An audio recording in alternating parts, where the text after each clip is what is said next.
I don't know where it's going to come from, but I agree with you that basic science that doesn't seem to have an immediate benefit to the people is not really, pardon me, is not really popular with politicians who are in office for a relatively short time and want to see the funding that they do benefit their constituents so they get more votes. That's sort of understandable.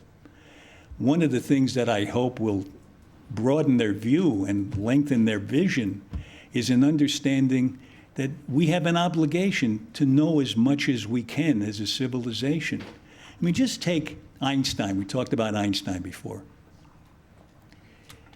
When he figured out 100 years ago general relativity, he didn't know that 100 years later, everybody in this room would have a GPS system in his pocket.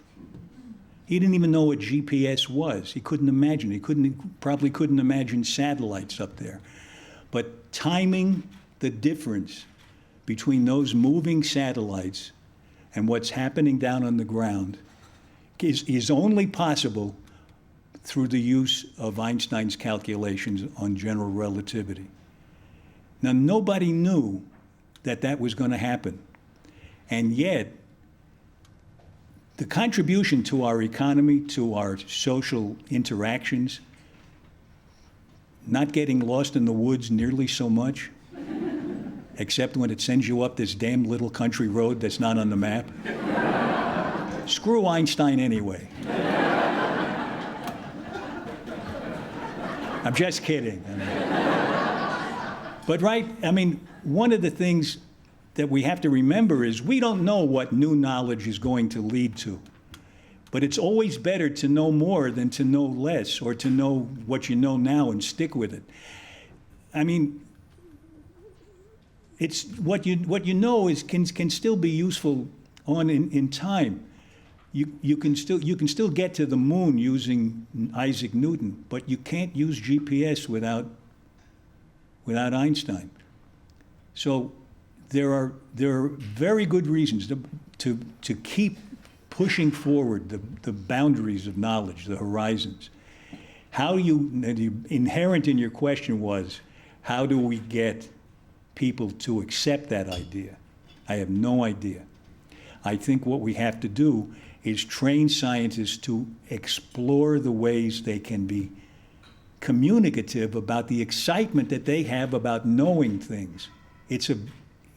Having interviewed 700 scientists or so, stood next to them while they talked with excitement about what they've learned. I'm telling you, it's contagious. It's a wonderful thing to see. It's a great thing to see a really good brain at work solving problems. It's one of the wonders of nature to me.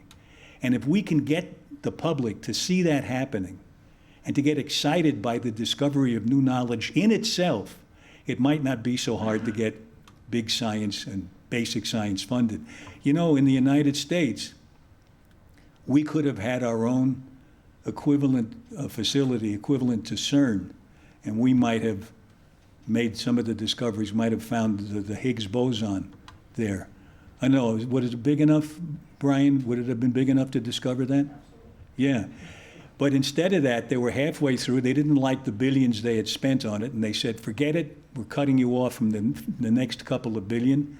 And now they got these tunnels through which there were going to be particles traveling at almost the speed of light.